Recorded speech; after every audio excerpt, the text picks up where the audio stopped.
ಪ್ರತಿಯೊಂದು ಮನೆಯಲ್ಲೂ ತುಂಬ ಜನ ನೊಂದವರಿದ್ದಾರೆ ಸರ್. ಆ ಒಂದು ನೊಂದವ್ರಿಗೆ ಸಹಾಯ ಮಾಡೋಕ್ಕೆ ಅಂತಲೇ ನೀವು ಸಹಾಯವಾಣಿನ ನಿರ್ಮಿಸಿದ್ದೀರಾ.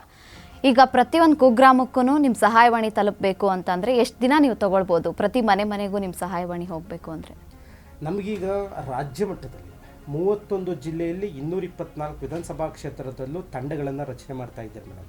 ಆ ತಂಡಗಳಲ್ಲಿ ಬಡವ್ರಿಗೆ ಬಗ್ಗೆ ಕನಿಕರ, ಬಡವ್ರಿಗೆ ನಾನು ಸಹಾಯ ಮಾಡಬೇಕು ಅನ್ನೋರು ನಮಗೆ ಬೇಕು. ಬಟ್ ಅಂಥವ್ರು ನಮಗೆ ಸಿಗ್ತಾ ಇಲ್ಲ. ಏನೋ ಅದರಲ್ಲಿ ಲಾಭ ಬರುತ್ತೆ, ಇನ್ನೇನೋ ಸಹಾಯ ಆಗಿಬಿಡುತ್ತೆ, ಅದರಲ್ಲಿ ನಾನೇನೋ ಸಂಪಾದನೆ ಮಾಡ್ಕೊಬೇಕು ಅನ್ನೋರು ನಮ್ಮ ಜೊತೆ ಬರ್ತಾ ಇದ್ದಾರೆ.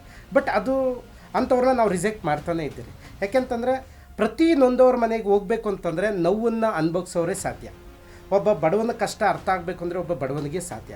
ಅದಕ್ಕೋಸ್ಕರ ರಾಜ್ಯ ಮಟ್ಟದಲ್ಲಿ ತಂಡಗಳನ್ನ ರಚನೆ ಮಾಡ್ತಾಯಿದ್ರೆ ಇನ್ನೊಂದು 5 ರಿಂದ 6 ತಿಂಗಳಷ್ಟೊತ್ತಿಗೆ ಮನೆಗೂ ನಮ್ಮ ಯುವ ಸಮಾಜ ನಿರ್ಮಾಣದ ವತಿಯಿಂದ ಸಹಾಯವಾಣಿ ಮನೆಗೂ ಅವರು ತಲುಪುತ್ತೆ, ಪ್ರತಿಯೊಬ್ಬರ ನೋವುಗಳನ್ನು ಕೇಳುತ್ತೆ. ಆದರೆ ಇದರಲ್ಲಿ ಸಣ್ಣ ತಪ್ಪೇನಾಗ್ತಿದೆ ಅಂತಂದರೆ ರಾಜ್ಯ ಸರ್ಕಾರ ಮತ್ತು ಕೇಂದ್ರ ಸರ್ಕಾರ ಮಾಡ್ದಿರೋಂಥದ್ದನ್ನು ಒಂದು ಖಾಸಗಿ ಸಹಾಯವಾಣಿ ಮಾಡಿದೆ ಅಂತಂದರೆ ಜನ ಮೆಚ್ಚಬೇಕೀಗ. ಇದ್ರ ಜೊತೆಗೆ ಈ ಸಹಾಯವಾಣಿಗೆ ಜನ ಬೆಂಬಲ ಕೊಡಬೇಕು.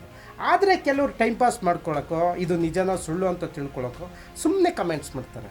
ಇದು ಫೋನ್ ತೆಗಿತಾ ಇಲ್ಲ, ಅದಾಗ್ತಾ ಇಲ್ಲ, ಮತ್ತು ನಮಗೆ ರೆಸ್ಪಾನ್ಸ್ ಮಾಡ್ತಾ ಇಲ್ಲ ಅಂತ. ನಾನು ಅಂಥವ್ರಿಗೆ ಹೇಳೋಕ್ಕೆ ಇಷ್ಟಪಡ್ತೀನಿ, ನಮ್ಮ ರಾಜ್ಯದಲ್ಲಿರೋಂಥ ಬಡವನಿಗೋಸ್ಕರ ಈ ಸಹಾಯವಾಣಿ ಮಾಡಿದ್ದೀರಿ. ಅವರ ನೋವುಗಳನ್ನು ಕೇಳೋದಕ್ಕೋಸ್ಕರ ನಾವು ಸಹಾಯವಾಣಿ ಮಾಡಿದ್ದೀರಿ. ಅವ್ರ ಪರವಾಗಿ ನಿಂತ್ಕೊಳ್ಳೋಕೆ ನಾವು ಸಹಾಯವಾಣಿ ಮಾಡಿದ್ದೀರಿ.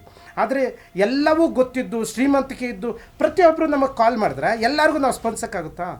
ನಾವು ಮಾಡಿರೋದು ಒಂದು ಕುಗ್ರಾಮದಿಂದ ಧ್ವನಿ ಇಲ್ದಿದ್ದವ್ರಿಗೆ, ಅವ್ರಿಗೆ ಯಾರೂ ಬೆಂಬಲ ಕೊಡೋಕ್ಕಾಗ್ತಿಲ್ಲ ಅಂದವ್ರಿಗೆ, ಸರ್ಕಾರಿ ಅಧಿಕಾರಿಗಳ ಜೊತೆ ಮಾತಾಡೋಕ್ಕಾಗ್ದಿಲ್ಲ ಅನ್ನೋರಿಗೋಸ್ಕರ ನಾವು ಸಹಾಯವಾಣಿ ಮಾಡಿರೋದು.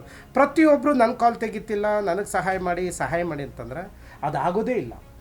ನಮ್ಮ ಸಹಾಯವಾಣಿ ಇರೋದು ಒಂದೇ ಹೇಳ್ತಿದ್ದೀನಿ, ಎಲ್ಲರೂ ಕೇಳಿಸ್ಕೊಂಬಿಡಿ. ನೊಂದವ್ರಿಗೆ, ಕಷ್ಟದಲ್ಲಿದ್ದವರಿಗೆ, ನಿಮ್ಮ ಶ್ರೀಮಂತರಿಗೋಸ್ಕರ ಈ ಸಹಾಯವಾಣಿ ನಾವು ಮಾಡಿಲ್ಲ ಮೇಡಮ್.